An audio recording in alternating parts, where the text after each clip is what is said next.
And we'll look at Genesis 10. And this is one of those passages that often when we study Scripture we'll skip.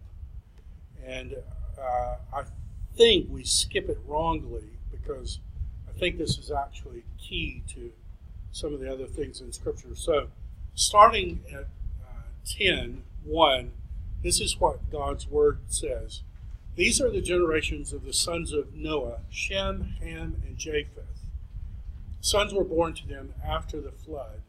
Now, what I want you to do in your mind is just put a mental circle around the word Shem, because Shem means what in Hebrew? Name. Shem means name in Hebrew. In fact, all of these names mean things. If we had time, we would dive into all of them, but we don't have time. But the important one is that Shem means name. And this is what it says. The sons of Japheth were Gomer, Magog, Madai, Javan, Tubal, Meshach, Tiras. What to notice from that is Javan is going to be Greek, and this is Gog and Magog of the later text. So just kind of file that away. The sons of Gomer were Ashkenaz, Riphath, Togarmah. The sons of Javan were Elisha, Tarshish, Kittim, that's usually the Romans, Dodanim. From these, the coastland peoples spread in their lands, each with their own language by their clans in their nations. The sons of Ham are Cush, Egypt, Put, and Canaan. Now, you might recall from the Noah story that Canaan is under a curse. So, curse be Canaan. Cush, elsewhere in the Bible, is Ethiopia. And we don't know if it's Moses' first wife or perhaps his second wife was a Cushite. I'm a little unconfused when I read the Hebrew text. I think it could go either way. I don't know if it's saying his first wife left him and he remarried, or if it's calling his first wife a Cushite. But usually Cush in the Bible is Ethiopia, and Moses ultimately is married to a Cushite, and he's criticized by Miriam, his sister, for marrying a Cushite. And you remember that God strikes Miriam with leprosy. So the Hamitic group will be the African group, Cush, the first one in that group, and it's Ethiopia. Cush, Egypt, Put, and Canaan. The sons of Cush were Sheba, Havilah. This is one of the places mentioned in the river of Eden, Havilah. Sabta, Ramah, and Septeka. The sons of Ramah were Sheba and Dedan. Cush fathered Nimrod. He was the first on earth to be a mighty man. And the word in Hebrew there is Gibor, which usually means like warrior. God is called El Gibor, the warrior God. The coming Messiah is called El Gibor. So Nimrod is called a Gibor. And Nimrod's name, at least to me, looks like it's the word rebellion, the one who rebelled or something like that. He was a mighty hunter before the Lord, therefore it is said, like Nimrod, a mighty hunter before the Lord. The beginning of his kingdom was Babel, Erech, Akkad, and Calneh in the land of Shinar. From that land he went into Assyria and built Nineveh, Rehoboth-ir, Kala, and Resen, between Nineveh and Kala. That is the great city. Egypt fathered Lehudim, Anamim, Lehabim, Nephtuhim, Pashuhim, Kalushim. And what's weird about all those words that end in "im" are those are plural words. So I don't know why these people are described as plural. The others aren't described as plural. These are. Then we come to Canaan. And remember, Canaan is the one who's cursed in the whole mysterious event with Noah. But this is what it says about Canaan. Canaan fathered Sidon, his firstborn, and Het. And if you know the later story, Het is the father of the Hittites. So the Hittites are the ones who descended from Het. The Jebusites, these are the ones who are physically inhabiting Jerusalem. The Amorites, their name means something like the talkers. The Girgashites, the Hivites, the Arkites, the Sinites, the Arvadites, the Zemarites, and the Hamathites. Now, what's interesting about that list is that exact list is the list of people that Israel is to utterly wipe out when they take the promised land. So the Canaanites, Canaan's under a curse, and apparently God is honoring that Noahic curse because all of these people are going to be wiped out. Now, just in terms where the later story is going to go, remember that Judah, who becomes the firstborn son of Jacob, Reuben is rejected because he sleeps with his father's mistress. Levi and Simeon are rejected because they kill all the men who were related to the rapist of Dinah. And so it devolves to Judah as kind of the firstborn. But the problem is Judah marries a Canaanite. So all the people who are Jews, who are called Jews, the word Jews goes back to Judah. So all the people who are Jews biologically are half Canaanites. And not only they're half Canaanites, but it's Judah sleeping with his own Canaanite daughter-in-law. So they're not only half Canaanites, but they're incestuous half Canaanites. So we've got this Canaanite curse, but the problem is that curse is then taken in to the children of Israel by Judah. So it's like, okay, if these people are cursed, then how does the rest of the story play out? Picking up here, and afterwards the clans of the Canaanites dispersed, and the territory of the Canaanites extended from Sidon, that's way up north, in the direction of Gerar, as far as Gaza, that's in the south, and in the direction of Sodom and Gomorrah. So Sodom and Gomorrah are Canaanite cities. Adimah, Zeboim, as far as Lasha. These are the sons of Ham by their clans, their languages, their lands, and their nations. So it's very important for us to see that it's not the Hamites who are cursed.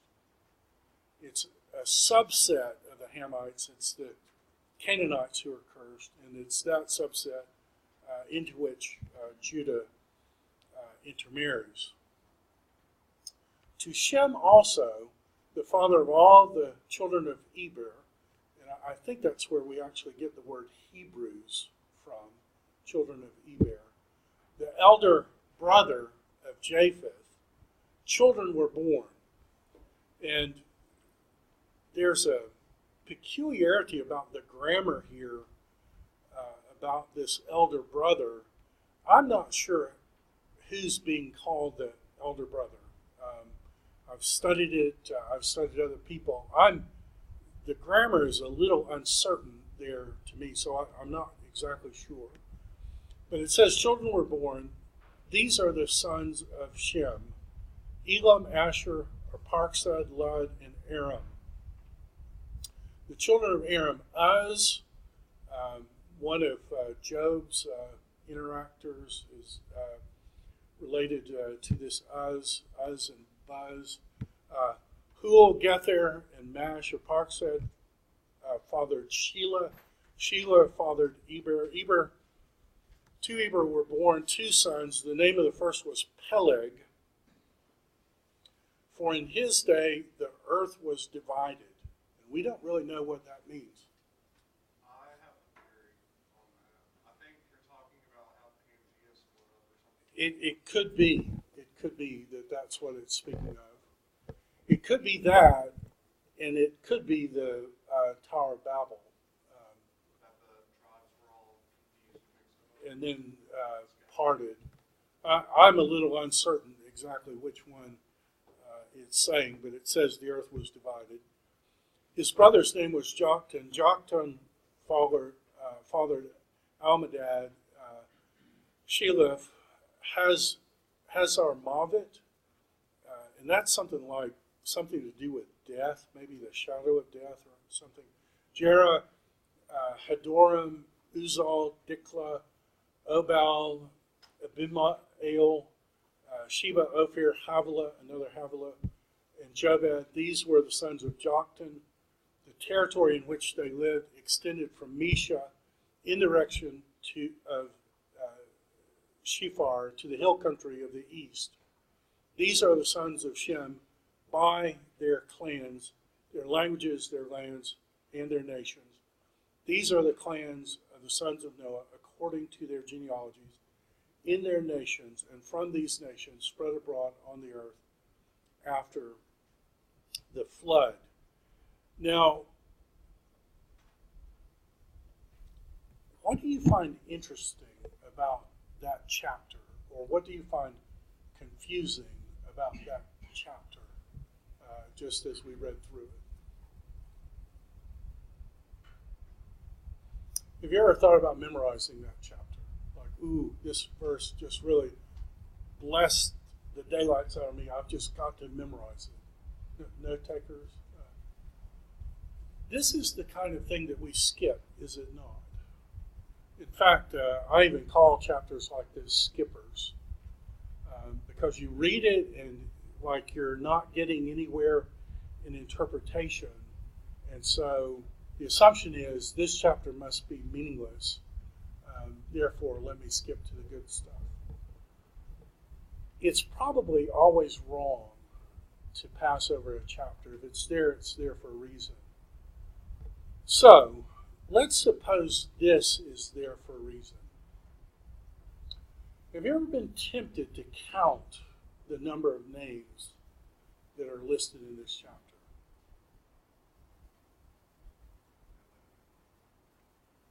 If we did count the names, what we would find is there are 70 nations listed. Now, you're not going to get that anywhere else except if you count them out. What do you find interesting about the idea that there's 70 nations? So scholars will call this the Table of Nations. What do you find interesting about the Table of Nations having 70 nations? What do you find interesting about it? Are 70 nations mentioned, or 70 mentioned anywhere else in the Bible? It turns out that 70, the number 70 is mentioned elsewhere in the Bible. And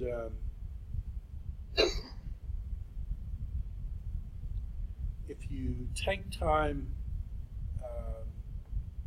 to look at it, let me see if I can pull this up better.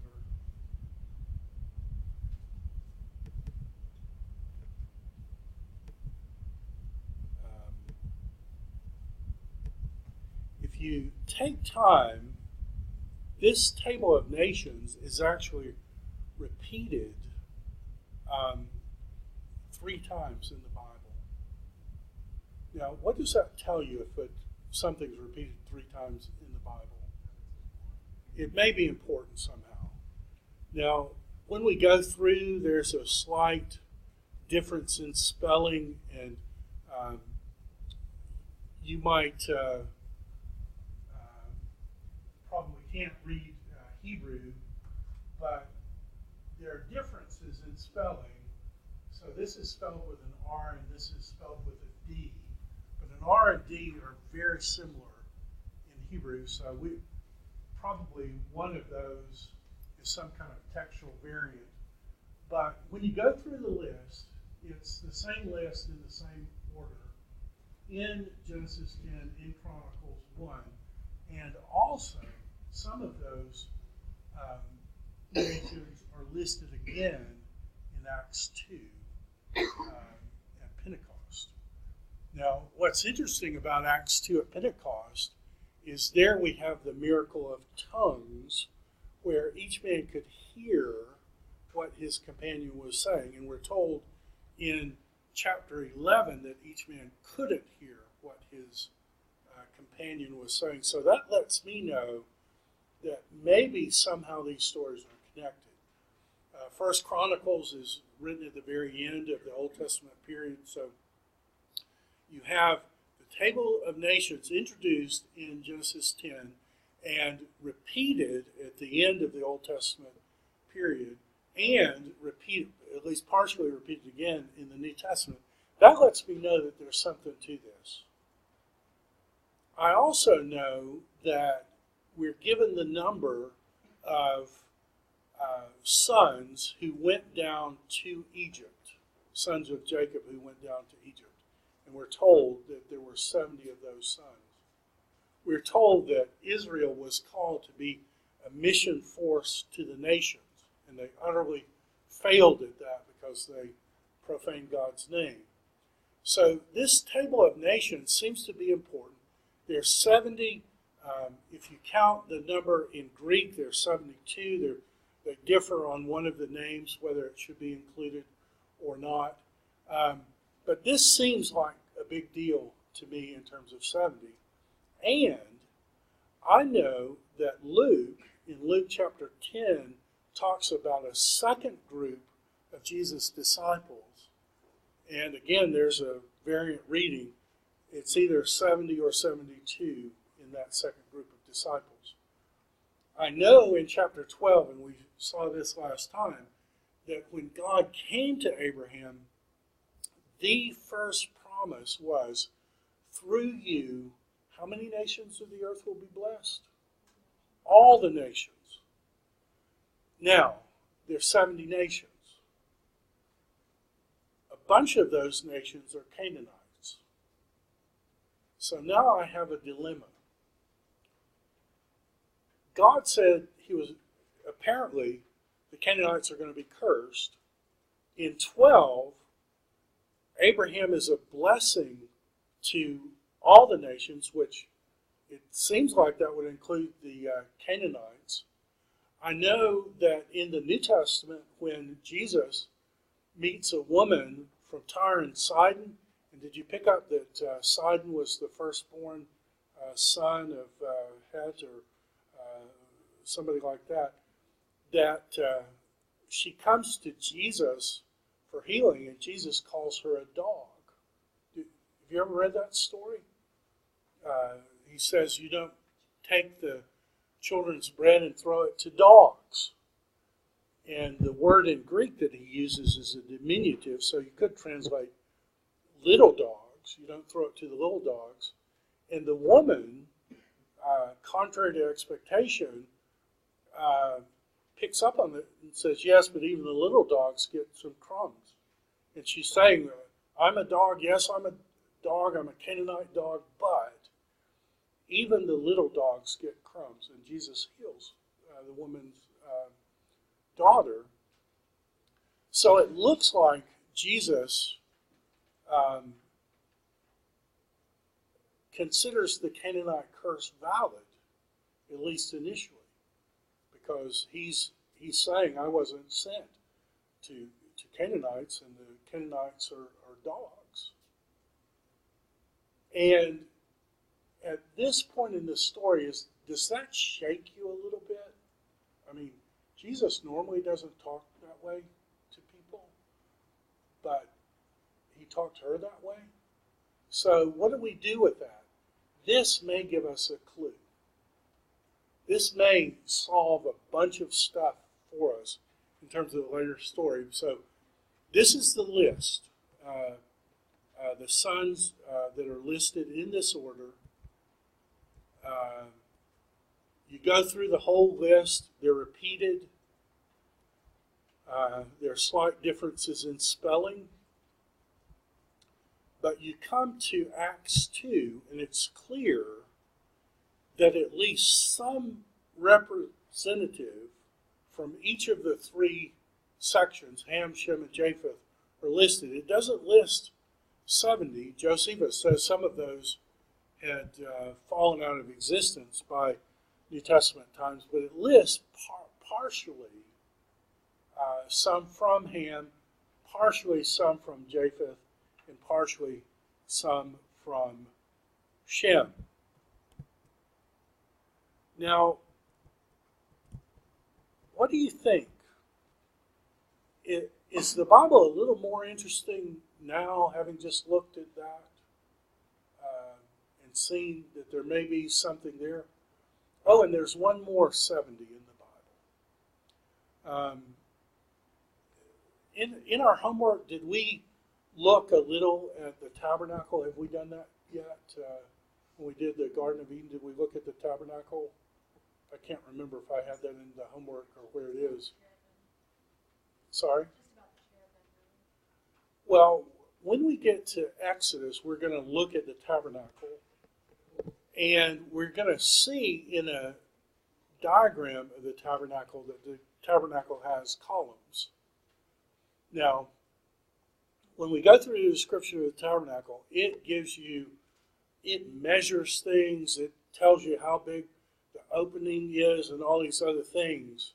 And it describes all these columns. And would you believe it, that if you count up the number of those columns, that there are 69 columns? Now, I don't know how you are, but stuff like that drives me crazy. It's like, okay, 69.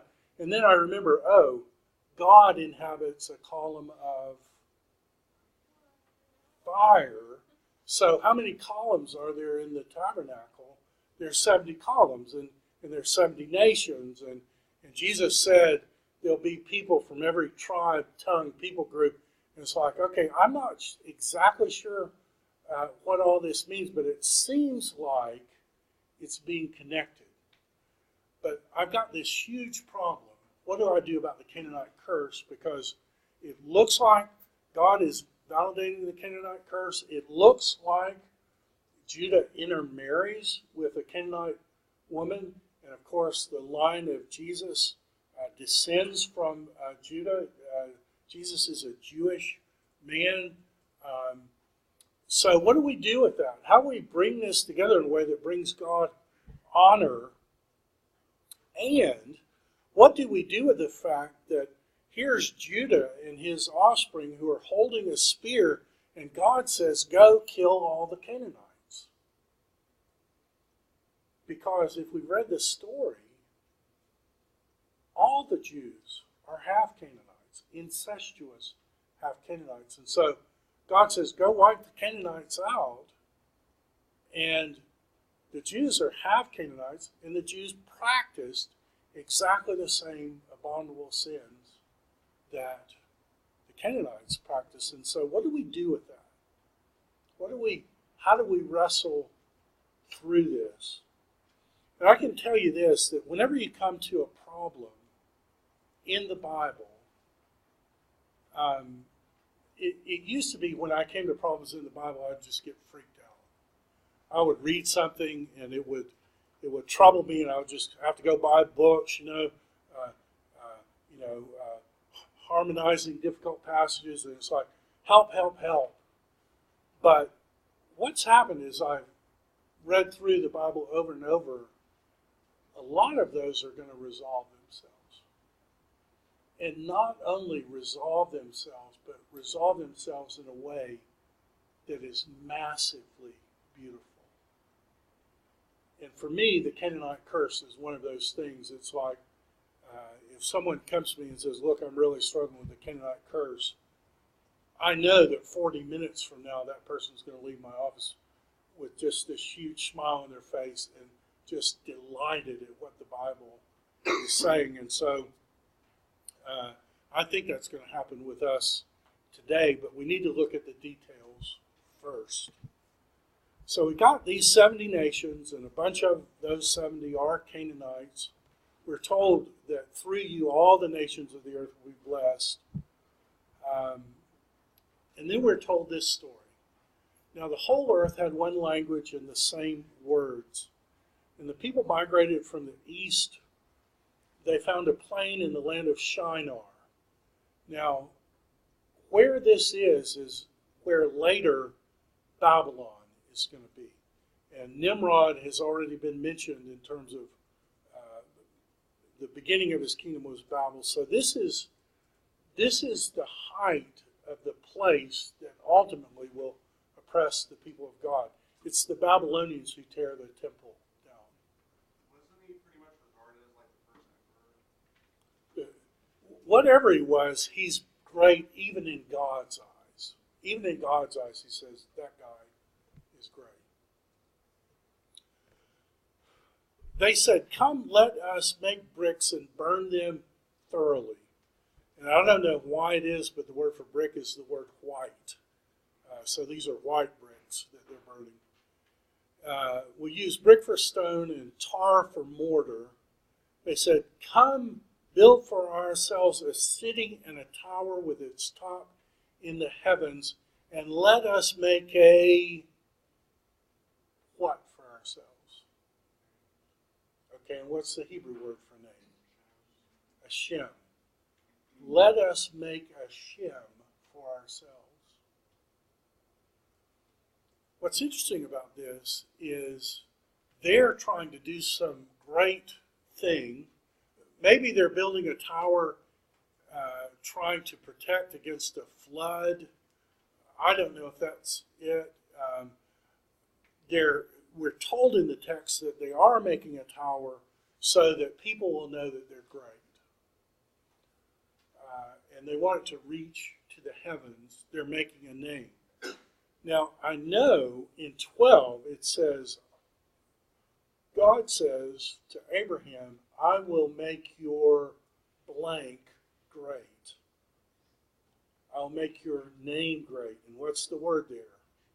Shem. So this is one way to get a Shem through the Tower of Babel. And the other way to get a Shem is God making a name. Not exactly sure what to make of that, but that's in the story, and we're trying to understand it. The Lord came down to see what the children of man had built. Now, I love the ESV. I think the ESV is one of the best translations out there.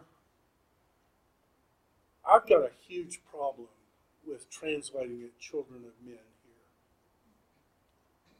Because when I look at it,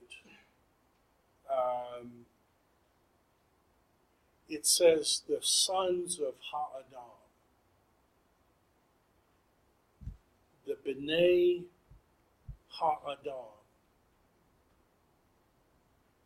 Now, what in the text, when you hear of the B'nai Ha'adam,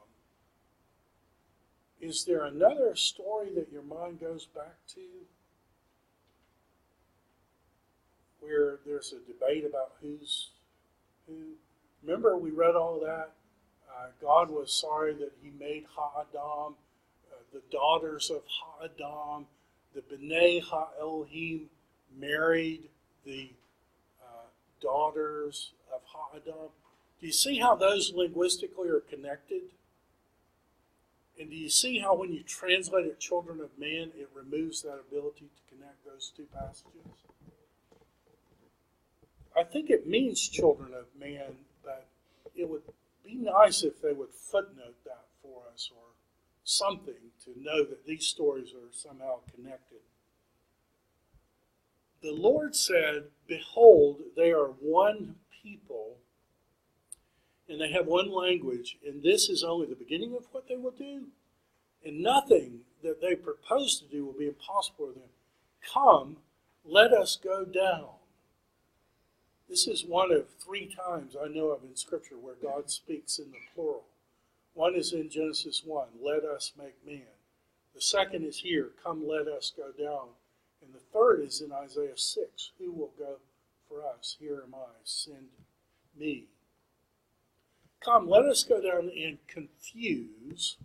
So the word confuse is Babel.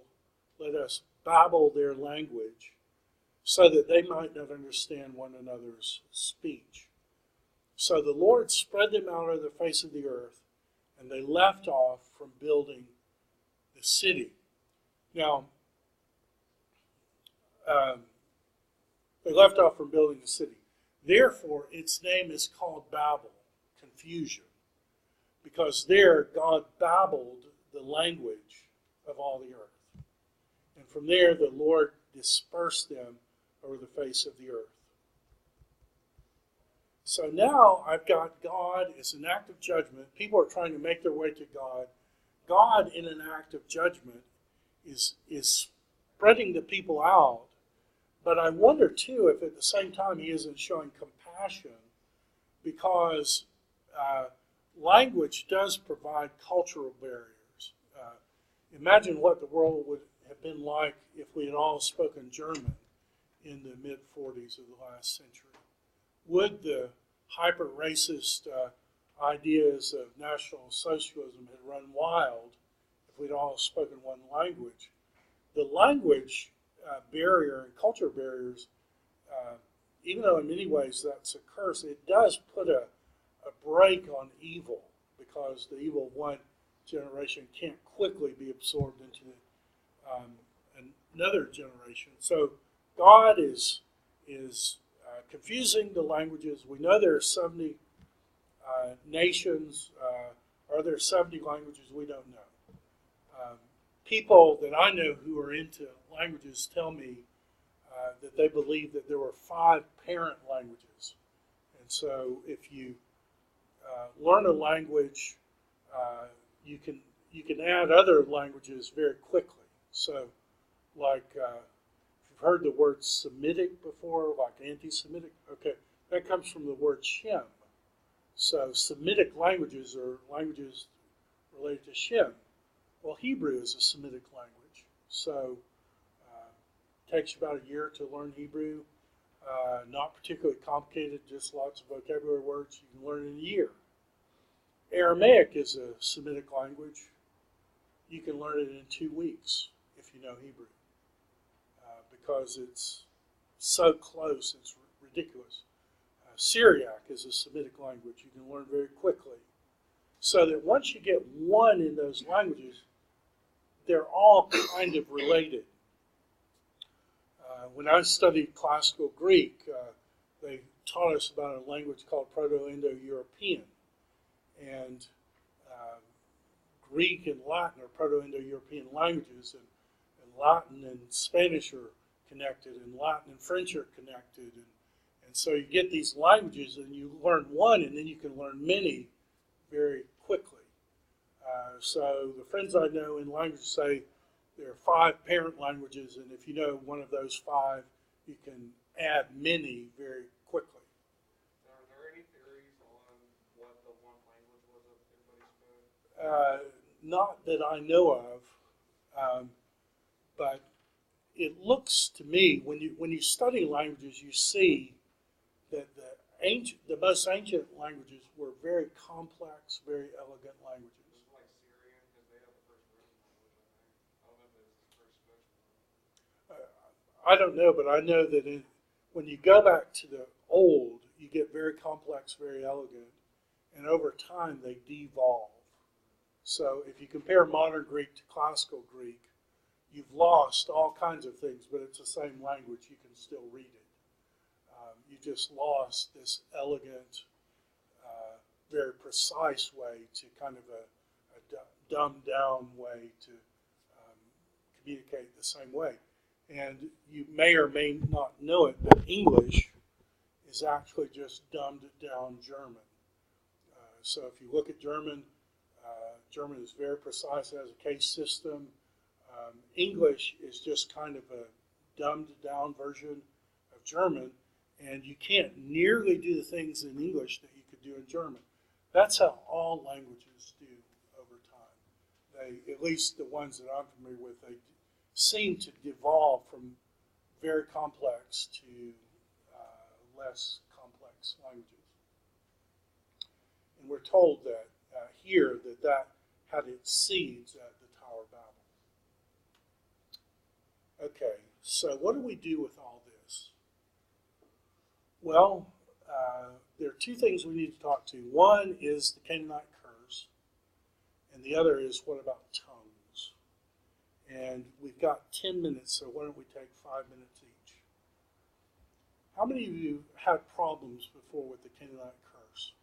God's saying, wipe out every man, every woman, every child, even kill the animals, drive them out of the land flowing with milk and honey. We've all had problems with that, right? Because, why? Why do we have problems with God saying, wipe the Canaanites out? It seems pretty harsh. Now, if somebody were called to be a lawyer for God, God's a lawyer. God doesn't need a lawyer. But if someone were called to defend God, probably that lawyer is going to point out that the Canaanite culture was one of the most sexually perverse and bloodthirsty cultures that ever existed. They used pornographic worship. That's how they worship God, through pornographic worship. Any kind of outrageous sexual situation they delighted in. And if you wonder what that means, read Leviticus 18 through 20, and it will shock you. But that's what they were into. By the time it had let its course, that pornographic worship wasn't enough. They coupled that with killing infant children. And we've found places where there are 30,000 baby skeletons coupled with these Canaanite high places. These were wicked, wicked, wicked people. Now, that perhaps doesn't solve all of it, but when you get a culture that is worshiping God through sexual perversion and joining that with killing small children, would you grant that that's kind of a bad, bloodthirsty, perverse, sexually perverse people? This is what blows my mind in Scripture. When Jesus called the Canaanite woman a dog, here's the passage.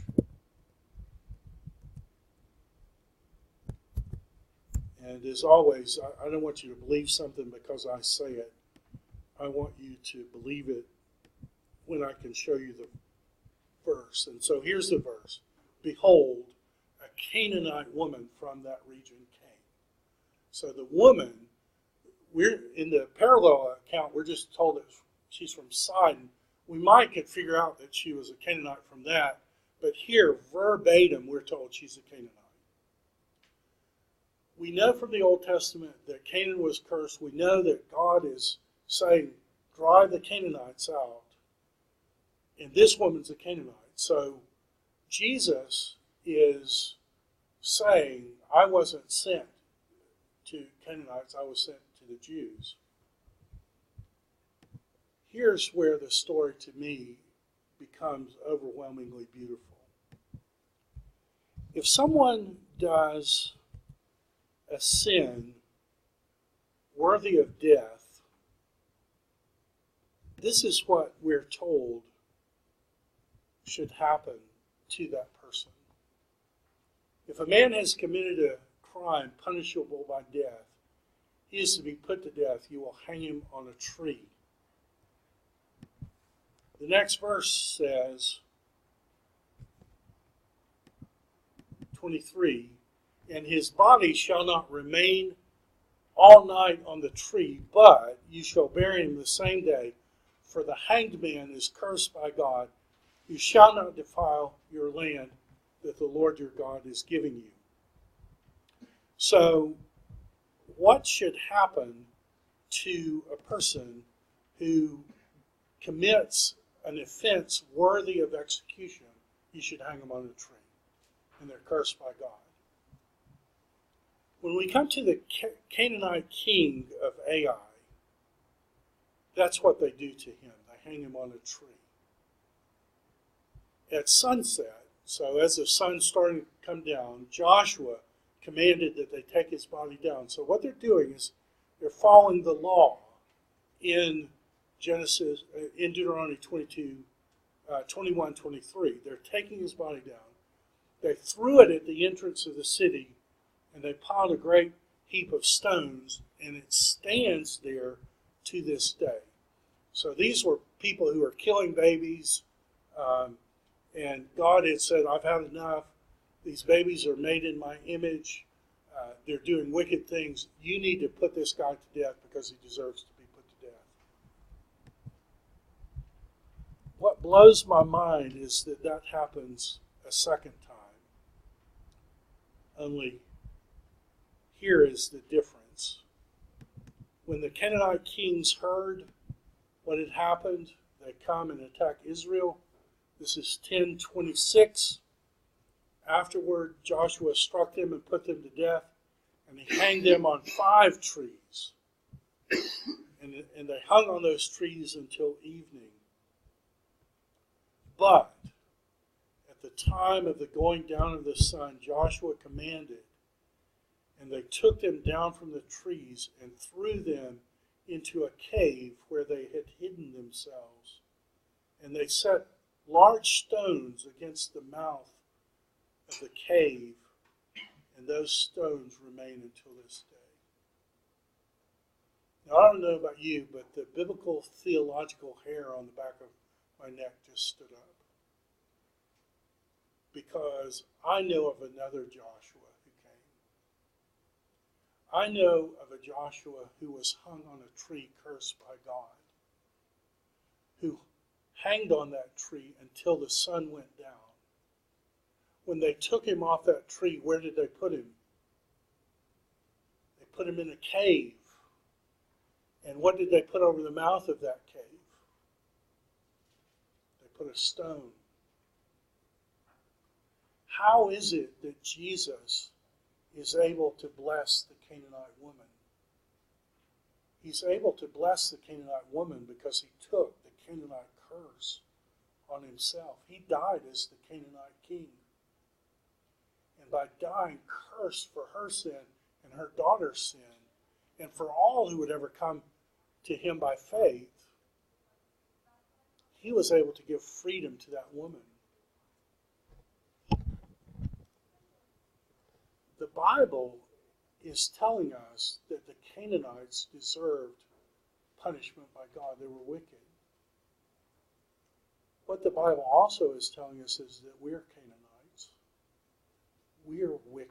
We inherited the same exact seeds of corruption that led the Canaanites to do all the wicked acts that they did.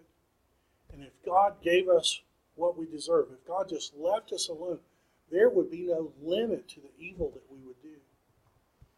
But God loved the world so much that he incarnated.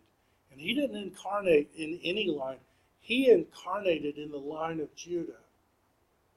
The line of Judah was intermarried. Jews, the sons of God and the daughters of men, just like at Noah, the sons of God and the daughters of men with Judah and the Canaanite woman, only incestuously so.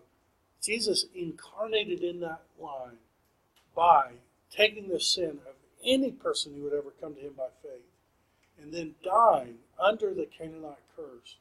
He's able to break the power of sin in the lives of any person. If that's true, we should be the most humble people who ever lived, because there isn't any person, no matter how deeply mired in sin, that we could ever say, you're just a bad person. You're just wicked. We're not that wicked. You're wicked. That's just not the story of the Bible. The story of the Bible is God coming to save people who are mired in sin, breaking the power of canceled sin. And to do that, Jesus took the Canaanite curse to himself. And the difference is he isn't in that cave because death couldn't hold him. We'll pick up there on Wednesday. Remember, no homework on Wednesday, and we'll do 9 for Friday. So I'll see you then.